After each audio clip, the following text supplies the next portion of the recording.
नमस्कार दोस्तों। आज हम लोग इस वीडियो में देखेंगे क्लास 9th का साइंस, जो कि पहले अध्याय से हम लोग शुरुआत कर रहे हैं। इस अध्याय में हम लोग जानेंगे कि हमारे आसपास के पदार्थ कैसे हैं।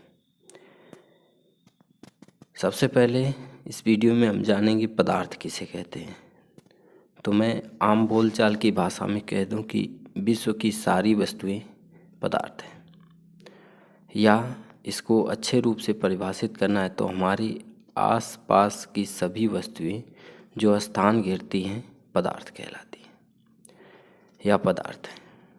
पदार्थ के भौतिक स्वरूप को हम लोग समझने की कोशिश करते हैं, जिसमें पहला बताया है कि पदार्थ कणों से मिलकर बना होता है, और दूसरा कह रहा है पदार्थ के कण बहुत छोटे होते हैं। बिल्कुल ये सच बात है कि पदार्थ कणों से मिलकर बना होता है और पदार्थ के कण बहुत ही छोटे होते हैं। इसको एक प्रयोग के माध्यम से हम लोग समझते हैं कि यदि हम पोटेशियम परमैंगनेट के 2 या 3 क्रिस्टल को 100 ml जल में घोलकर इस घोल में से लगभग 10 ml घोल निकालकर उसे फिर 90 ml जल में मिला दें, फिर उपयुक्त घोल में से 10 ml निकालकर उसे फिर से 90 ml जल में मिला दें।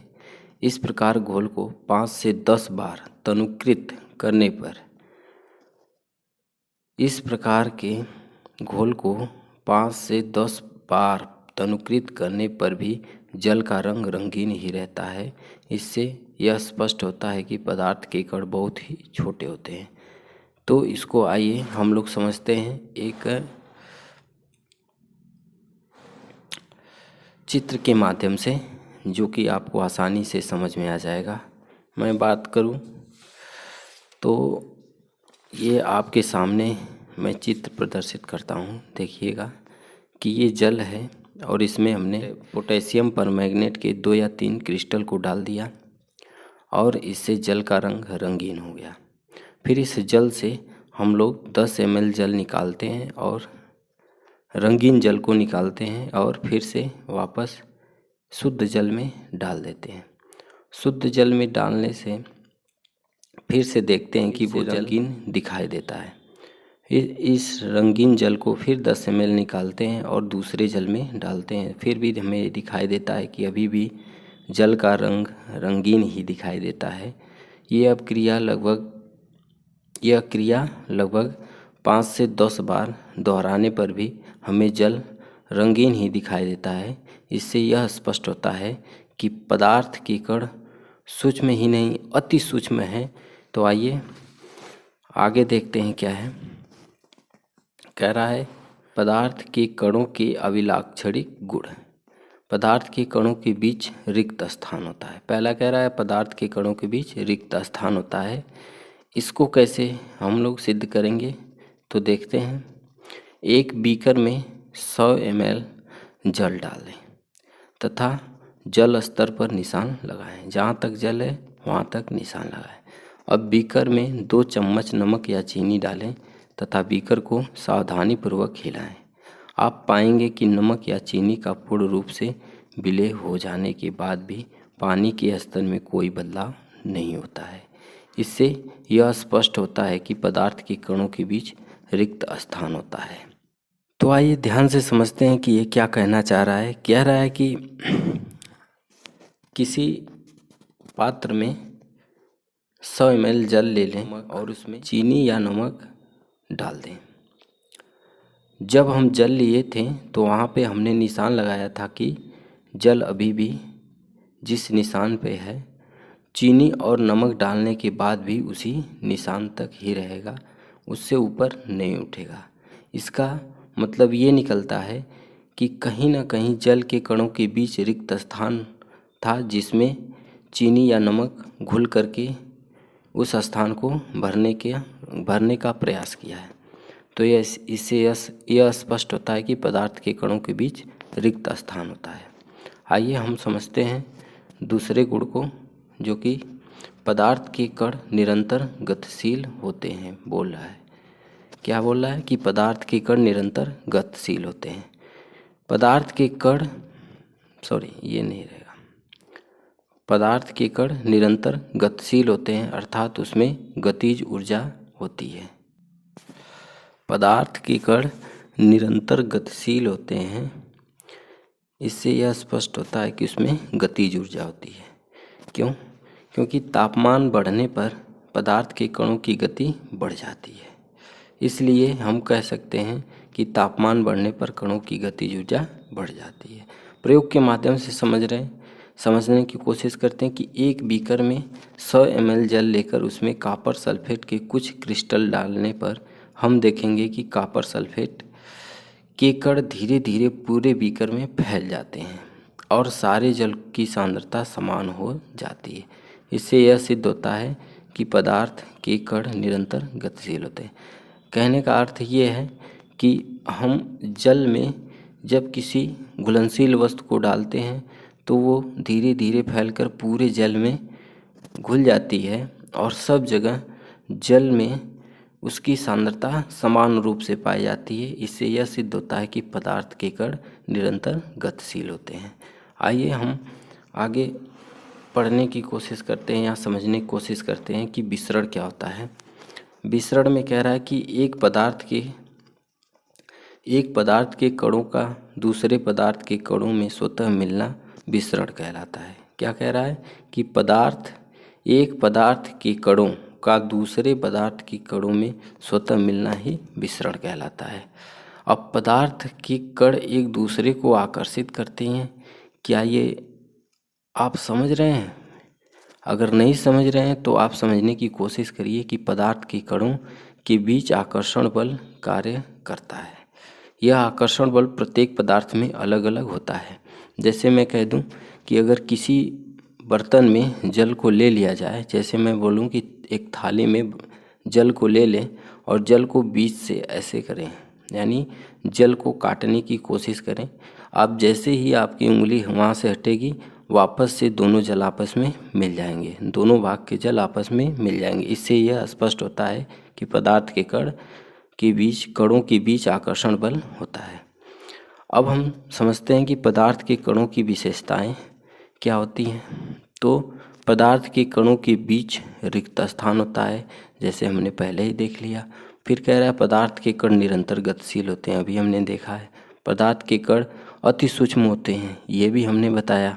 पदार्थ के कण एक दूसरे को आकर्षित करते हैं, इसको अभी हमने जस्ट समझाया है। और ताप बढ़ने पर पदार्थ के कणों की गति बढ़ जाती है। यानी आइए वीडियो में आगे चलते हैं। दोस्तों, आपसे एक विनम्र निवेदन है कि इस वीडियो को ज़्यादा से ज़्यादा लोगों तक शेयर करिएगा जो इस प्रकार के हैंड राइटिंग से अपना नोट्स बनाना चाहते हैं। ये मैं पूरा NCERT पैटर्न पे नोट्स अपने हाथों से बनाया हूँ और यह पूरी की पूरी तरह क्लास 9th पे बेस्ड है। आप इसको दूसरे लोगों तक शेयर करने की कृपा करिएगा। आगे वीडियो में हम लोग समझेंगे कि पदार्थ की अवस्थाएं कितनी होती हैं। तो पदार्थ की 3 अवस्थाएं होती हैं। नंबर 1, ठोस अवस्था। ठोस किसे कहते हैं? जिसका आकार तथा आयतन निश्चित होता है, ठोस अवस्था कहलाती है। जैसे मैं कह दूं इस पेन की आकार और आयतन दोनों निश्चित है। क्यों? क्योंकि इसका जो भार है, यहाँ रखें तब भी समान, यहाँ रखें तब भी समान, और जहाँ रखेंगे ये उतने दूर के क्षेत्रफल को घेर लेगा। यहाँ रखेंगे तो वापस से देखेंगे कि जितना यहाँ घेरा था स्थान, वही स्थान यहाँ पर भी घेरेगा। तो इसे ठोस कहेंगे। यानी ठोस में कहने के क्या कोशिश कर रहा है कि जिसका आकार तथा आयतन निश्चित होता है। ठोस में कह रहा है कि जिसका आकार तथा आयतन दोनों निश्चित होता है। आइए दूसरे प्रकार के अवस्था को समझते हैं। तो दूसरी प्रकार के अवस्था में आता है द्रव अवस्था। द्रव अवस्था में क्या कह रहा है? जिसका आयतन तो निश्चित लेकिन आकार निश्चित नहीं होता है, द्रव अवस्था कहलाती है। यह जिस बर्तन में रखा जाता है उसका आकार ले लेता है। बिल्कुल सही है। ध्यान से समझिएगा, कहने की क्या कोशिश कर रहा है कि द्रव अवस्था में जिसका आयतन तो निश्चित लेकिन आकार निश्चित नहीं होता है। कहने का अर्थ यह है कि अगर 1 लीटर जल यहाँ है तो 1 लीटर जल आप किसी भी जगह ले जाएंगे तो 1 लीटर ही जल रहेगा, उसमें कोई बदलाव नहीं हो सकता। लेकिन अगर आप उसको एक किसी डिब्बे में रखे हैं और फिर दूसरे किसी पात्र में रखेंगे तो जिस पात्र में रखेंगे वह उसका आकार ले लेगा। तो कह रहा है कि जिसका आयतन तो निश्चित है लेकिन आकार निश्चित नहीं होता, उसे द्रव कहते हैं। यह जिस बर्तन में रखा जाता है उसका आकार ले लेता है। आप ऐसे भी लिख सकते हैं। चलिए हम आगे चलते हैं, वीडियो में देखते हैं क्या है। पदार्थ की अवस्थाओं में एक तीसरी अवस्था आती है, गैसीय अवस्था। गैसीय अवस्था में देखिएगा क्या है कि जिसका आकार तथा आयतन दोनों निश्चित नहीं होता है, गैसीय अवस्था कहलाती है। बिल्कुल सही है। गैसीय अवस्था में किसी पदार्थ का आयतन और आकार दोनों ही निश्चित नहीं होता है। आप समझिएगा इस बात को कि क्या कहने की कोशिश कर रहा है कि अगर गैसीय अवस्था है तो उसमें उसका आकार और आयतन दोनों निश्चित नहीं होगा। तो गैसीय अवस्था की परिभाषा आप क्या लिखेंगे? जिसका आकार तथा आयतन दोनों निश्चित नहीं होता है, गैसीय अवस्था कहलाता है या कहलाती है। आप कुछ ऐसे फैक्ट हैं जिसको हम लोग जानने की कोशिश करते हैं। क्या रबर बैंड को क्या माना जाए? रबर बैंड को क्या माना जाए? रबर आप देखेंगे, रबर को अगर आप दबाएंगे तो सिकुड़ जाएगा, छोड़ेंगे तो वापस उसी पोजीशन में आ जाता है। तो देखिएगा कि रबर बैंड ठोस है। ये तो बिल्कुल सही है क्योंकि इस पर बाह्य बल लगाकर इसका आकार बदला जा सकता है या बदलता है और बल हटा लेने पर पुनः अपने मूल अवस्था में आ जाता है। अत्यधिक बल लगाने पर यह टूट जाता है। लेकिन यह सब होने के बावजूद भी रबर बैंड क्या है? एक ठोस है। ठीक है, आगे समझते स्पंज क्या होता है। तो स्पंज ठोस है क्योंकि स्पंज में बहुत छोटे छोटे छिद्र होते हैं जिसमें वायु का समावेश होता है। इसे जब हम दबाते हैं तो यह संपीड़ित होता है। क्या कहने की कोशिश कर रहा है? समझिएगा कि स्पंज आप जैसे देखे होंगे, जलीय पौधों को आप तोड़ेंगे तो देखेंगे बीच बीच में छोटे छोटे छिद्र होते हैं जिससे कि उसमें वायु भरा रहता है और वह जल के ऊपर तैरते हैं। तो स्पंज लगभग उसी तरीके से काम कर रहा है कि स्पंज ठोस है क्योंकि स्पंज में बहुत छोटे छोटे छिद्र होते हैं जिसमें वायु का समावेश होता है, यानी वायु भरा होता है, जिसमें इसे जब हम दबाते हैं तो यह संपीड़ित हो जाता है, यानी दबाने पर यह सिकुड़ जाता है। आइए दोस्तों, हम लोग ठोस, द्रव व गैस के गुणों का अंतर देखते हैं। पहले हमने लिखा है ठोस, फिर द्रव, फिर लास्ट में गैस। तो ठोस में कह रहा है इनका आकार निश्चित होता है। बिल्कुल सही है, हमने अभी पीछे समझा है। फिर कह रहा है कि द्रव में इनका आकार निश्चित नहीं होता है। बिल्कुल, जिस पात्र में रखेंगे वो उसका आकार पकड़ लेगा, इसलिए द्रव का आकार निश्चित नहीं होता है। और गैस में क्या कह रहा है? इनका आकार निश्चित नहीं होता है। बिल्कुल सही है क्योंकि हमने पीछे अध्ययन किया है कि द्रव और गैस के आकार निश्चित नहीं होते हैं। अब दूसरा नंबर समझते हैं, इनका आयतन निश्चित होता है। बिल्कुल सही, ठोस का आकार और आयतन दोनों निश्चित होता है, लेकिन द्रव में कह रहा है कि इनका आयतन निश्चित होता है लेकिन आकार निश्चित नहीं होता है। अब गैस में समझते हैं, गैस में कह रहा है गैस में दोनों चीज़ें यानी आकार और आयतन दोनों निश्चित नहीं होता है। समझिएगा, गैस में आकार और आयतन दोनों निश्चित नहीं होता है। अब तीसरे पॉइंट को हम लोग देखते हैं। तीसरा पॉइंट क्या है? कह रहा है कि ठोस में कह रहा है कि इनका घनत्व अधिक होता है, बिल्कुल, क्योंकि ठोस के कण आपस में बहुत ही घने या बहुत ही शक्तिशाली आकर्षण बल से बंधे होते हैं, इसलिए इसका घनत्व तो अधिक होता है। और द्रव में इसका घनत्व तो गैस से अधिक किंतु ठोस से कम होता है, बिल्कुल सही। द्रव का घनत्व तो गैस से अधिक होता है और ठोस से कम होता है। अब गैस को देखते हैं तो इनका घनत्व तो बहुत कम होता है, बिल्कुल। जैसे ही गैस को हम किसी बर्तन से छोड़ते हैं तो वो तुरंत क्या होती है, हवा में मिल जाती है, यानी बहुत तेज़ी से फैल जाती है। अब समझते हैं ठोस में कि ये कठोर होते हैं, बिल्कुल ठोस कठोर होता है। द्रव में समझते हैं ये कठोर नहीं होता है, इन्हें ये कठोर नहीं होते हैं। आगे देखते हैं गैस में ये कठोर नहीं होते हैं, यानी कि द्रव और गैस दोनों कठोर नहीं होते हैं। अब देखते हैं 5वां पॉइंट, तो इसमें लिखिएगा कि इन्हें संपीड़ित नहीं किया जा सकता, बिल्कुल। ठोस को संपीड़ित यानी इसको संकुचित नहीं कर सकते, यानी संपीड़ित नहीं कर सकते। द्रव को इन्हें भी संपीड़ित नहीं किया जा सकता, लेकिन गैस को इन्हें संपीड़ित किया जा सकता है। आगे हम समझेंगे क्या है कि इनके कणों में बहुत कम गतिज ऊर्जा होती है, बिल्कुल सही है। क्यों?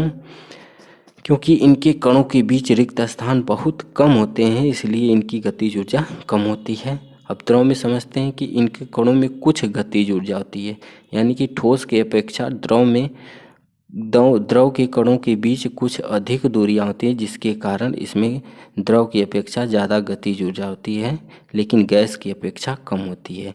अब गैस में समझते हैं कि इनके कणों में बहुत अधिक गतिज ऊर्जा होती है, बिल्कुल सही है।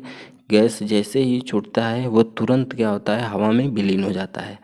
अब आइए समझते हैं कि दृढ़ता क्या होती है। दृढ़ता को समझने की कोशिश करते हैं, तो समझिएगा कि पदार्थ की दृढ़ता, दृढ़ता हमने हेडिंग बनाई है और इसमें लिखा है हमने पदार्थ की दृढ़ता इनके कणों के बीच लगने वाला आकर्षण बल होता है। यह आकर्षण बल जितना अधिक होगा वह वस्तु उतनी ही दृढ़ होगी। दृढ़ यानी मजबूत, बिल्कुल सही है। यानी आकर्षण बल पे ये निर्भर है, जितना अधिक आकर्षण बल होगा उतना ही वस्तु दृढ़ होगी, मजबूत होगी। आइए चलते हैं वीडियो में आगे, देखते हैं क्या। अगली हेडिंग है संपीड्यता। संपीड्यता में क्या कह रहा है कि किसी पदार्थ के कणों के बीच की दूरी को बल लगाकर कम करना संपीड्यता कहलाता है। गैसों में संपीड्यता का गुण पाया जाता है। गैसों की अपेक्षा द्रव में बहुत ही कम या मान ले तो नगण्य और ठोस में तो होता ही नहीं है। तो संपीड्यता किस में पाई जाएगी? केवल गैस में। क्या कह रहा है? किसी पदार्थ के कणों के बीच की दूरी को बल लगाकर कम करना संपीड्यता कहलाता है। गैसों में संपीड्यता का गुण पाया जाता है। आशा करता हूँ कि ये आपको समझ में आया होगा। अगर नहीं समझ में आया तो कमेंट में ज़रूर बताइएगा, मैं अलग तरीके से कुछ बताने की कोशिश करूँगा। अब हम समझते हैं तरलता क्या है। तो पदार्थ का वह गुण जिससे वह बह सके तरलता कहलाता है। तरलता का गुण गैसों तथा द्रवों में पाया जाता है। जैसे हम कहते हैं कि हवा बहती है और जल बहता है, तो वह वस्तु सभी तरल होंगे जो बहने का गुण अपनाते हैं। ठीक है, आगे चलते हैं। घनत्व किसे कहते हैं? तो घनत्व को समझिएगा, क्या है घनत्व? किसी तत्व के द्रव्यमान के प्रति इकाई आयतन को घनत्व कहते हैं। बिल्कुल सही है, किसी तत्व के द्रव्यमान के प्रति इकाई आयतन को घनत्व कहते हैं। आप समझिएगा कि घनत्व बराबर होता है क्या? घनत्व बराबर द्रव्यमान बट्टे आयतन। क्या होता है? घनत्व बराबर द्रव्यमान बट्टे आयतन। आगे हम लोग वीडियो में बढ़ते हैं और देखते हैं क्या है। तो हम लोग समझेंगे कि पदार्थ की अवस्थाओं में परिवर्तन कैसे लाया जा सकता है। तो इसमें कह रहा है कि पानी पदार्थ की तीनों अवस्थाओं में मिलता है। जैसे अगर ठोस है तो उसे हम बर्फ़ कहेंगे, द्रव है तो उसे पानी कहेंगे और गैस अवस्था में है तो उसे वाष्प कहेंगे। अब इसको हम परिवर्तित कैसे कर सकते हैं, तो आइए देखते हैं। तापमान में परिवर्तन लाकर, पहला क्या कह रहा है, तापमान में परिवर्तन लाकर। बिल्कुल, ठोस के तापमान को बढ़ाने पर इनके कणों की गतिज ऊर्जा बढ़ जाती है। गतिज ऊर्जा बढ़ने के कारण, गतिज ऊर्जा बढ़ने के कारण कण अधिक तेजी से कंपन करने लगते हैं और कणों के बीच आकर्षण बल को पार कर जाते हैं। इसलिए कण अपने नियत स्थान को छोड़कर स्वतंत्र होकर गति करने लगते हैं। एक अवस्था ऐसी आती है जब ठोस पिघलकर द्रव में परिवर्तित हो जाता है। समझने की कोशिश करिएगा। पहले क्या कह रहा है कि ठोस के तापमान को बढ़ाने पर इनके कणों की गतिज ऊर्जा बढ़ जाती है।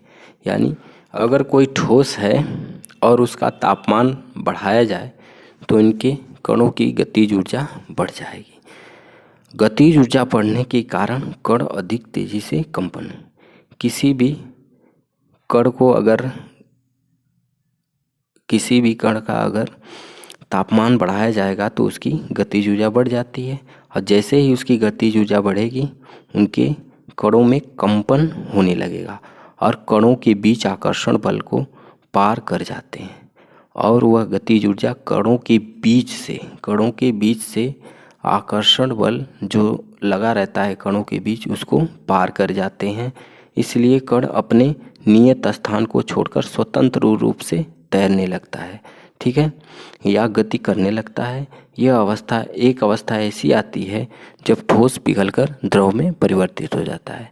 यानी जितने भी ठोस पदार्थ हैं उसके कोई ना कोई ऐसी अवस्था है जिसपे वह अगर गर्म किया जाए तो वह पिघलकर द्रव अवस्था में आ जाएगा।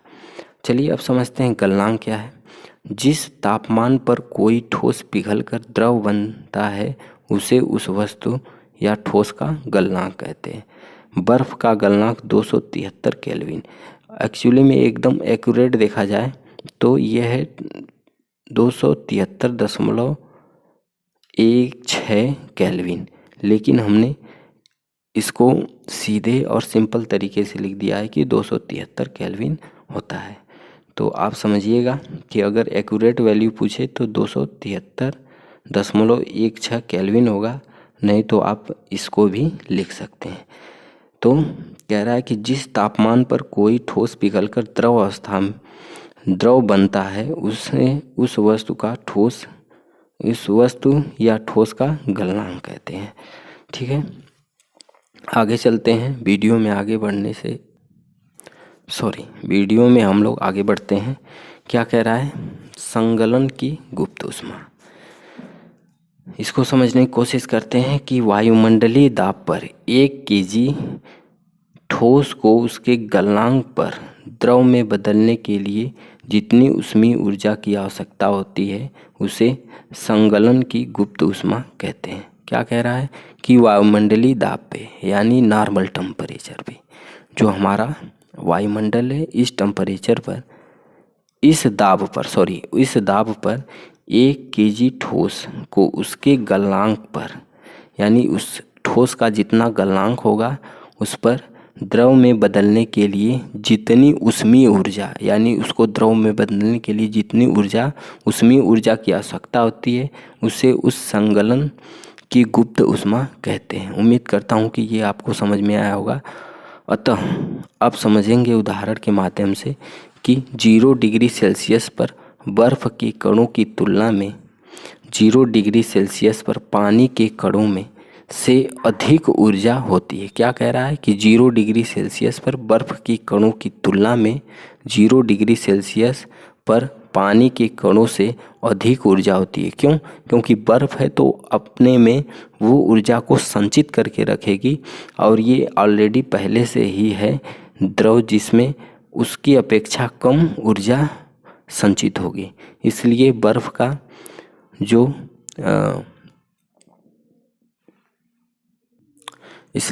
बर्फ के कणों में अधिक ऊर्जा होती है। अब हम लोग समझते हैं कि क्वथनांक क्या है। तो देखिएगा, वायुमंडलीय दाब पर वह तापमान जिस पर द्रव उबलने लगता है। वायुमंडलीय दाब पर वह तापमान जिस पर द्रव उबलने लगता है इनका क्वथनांक कहलाता है, यानी द्रव का क्वथनांक कहलाता है। जल का क्वथनांक 373 केल्विन। कैसे? आपने पहले देखा कि 273 केल्विन था, फिर उसमें 100 डिग्री सेल्सियस को ऐड किया जाएगा तो ये बन जाएगा 373 केल्विन, यानी जल का क्वथनांक कितना है? 373 केल्विन। आइए हम लोग आगे चलते हैं। तो वाष्पीकरण की गुप्त ऊष्मा, हम लोग समझते हैं कि वाष्पीकरण की गुप्त ऊष्मा क्या होती है। तो वायुमंडलीय दाब पर 1 केजी द्रव को उसके क्वथनांक पर वाष्प में बदलने के लिए जितनी ऊष्मीय ऊर्जा की आवश्यकता होती है उसे वाष्पीकरण की गुप्त ऊष्मा कहते हैं। क्या कह रहा है कि वायुमंडलीय दाब पर, हमारे इस वायुमंडलीय दाब पर 1 केजी द्रव को उसके क्वथनांक पर वाष्प में बदलने, वाष्प यानी कि अब जल को किस में बदलना है? गैस अवस्था में, वाष्प में बदलने के लिए जितनी ऊष्मीय ऊर्जा की आवश्यकता होती है, यानी जितनी ऊष्मीय ऊर्जा की आवश्यकता होती है उसे वाष्पीकरण की गुप्त ऊष्मा कहते हैं। कुछ चीज़ें हैं जो हम लोग क्लास 8 में इसका डिस्कस कर चुके हैं, लेकिन क्लास 9th में भी देख लेते हैं क्योंकि ये ज़रूरी है। तो सबसे पहली हेडिंग आती है वाष्पीकरण। वाष्पीकरण क्या होता है? किसी तत्व या यौगिक का द्रव अवस्था से गैस अवस्था में परिवर्तन वाष्पीकरण कहलाता है। क्या बोल रहा है कि किसी तत्व या यौगिक का द्रव अवस्था से गैस अवस्था में परिवर्तन वाष्पीकरण कहलाता है। बिल्कुल सही है। आगे चलते हैं। ऊर्ध्वपातन क्या है? वह भौतिक या रासायनिक प्रक्रिया जिसमें कोई पदार्थ अपनी ठोस अवस्था से सीधे गैस अवस्था में परिवर्तित हो जाती है, ऊर्ध्वपातन कहलाता है। ठीक है, कोई ऐसा पदार्थ जो कि सीधे ठोस से किस में बदल जाए? गैस में, उसे हम क्या कहेंगे? ऊर्ध्वपातन कहते हैं। अब हम समझते हैं गलनांक क्या होता है। तो किसी ठोस पदार्थ का वह तापमान, किसी ठोस पदार्थ का वह तापमान जिस पर वह अपनी ठोस अवस्था से पिघलकर द्रव अवस्था में बदल जाता है, गलनांक कहलाता है। ठीक है, आगे हम लोग समझते हैं हिमांक क्या होता है। वह ताप जिस पर कोई द्रव पदार्थ द्रव से बदलकर ठोस में परिवर्तित हो जाता है, हिमांक कहलाता है। बिल्कुल, हिमांक यानी बर्फ की तरह। ठीक है, निक्षेपण देखते हैं क्या है। निक्षेपण को समझते हैं, एक ऐसी प्रक्रिया जिसमें कोई गैसीय पदार्थ सीधे ठोस में बदल जाए, निक्षेपण कहलाता है। ठीक है, अब समझते हैं संघनन क्या है। तो ये बहुत आसान भाषा में आप समझ सकते हैं और ये इसका अध्ययन आपने कर चुका है क्लास 8 में, लेकिन फिर भी हम क्लास 9th के इस वीडियो में आप लोगों को बता रहे हैं, आप समझिएगा। संघनन क्या होता है? तो कह रहा है कि संघनन ऐसी प्रक्रिया है जिसमें जलवाष्प वापस जल में बदल जाती है, संघनन कहलाती है। जैसे आपने घरों में खाना बनते हुए देखा है, जिस पतीली को आप प्लेट से ढके रहते हैं और प्लेट को वापस से जब उठाते हैं तो उस प्लेट के नीचे कुछ जल की बूंदें रहती हैं। वो जल की बूंदें क्या है? वो वाष्प थीं और वापस से उस प्लेट में चिपक करके वो संघनित हो गई हैं, यानी ठंडी होकर के वापस से वो फिर से जल में बदल गई हैं। तो उसे हम ही क्या कहेंगे? संघनन।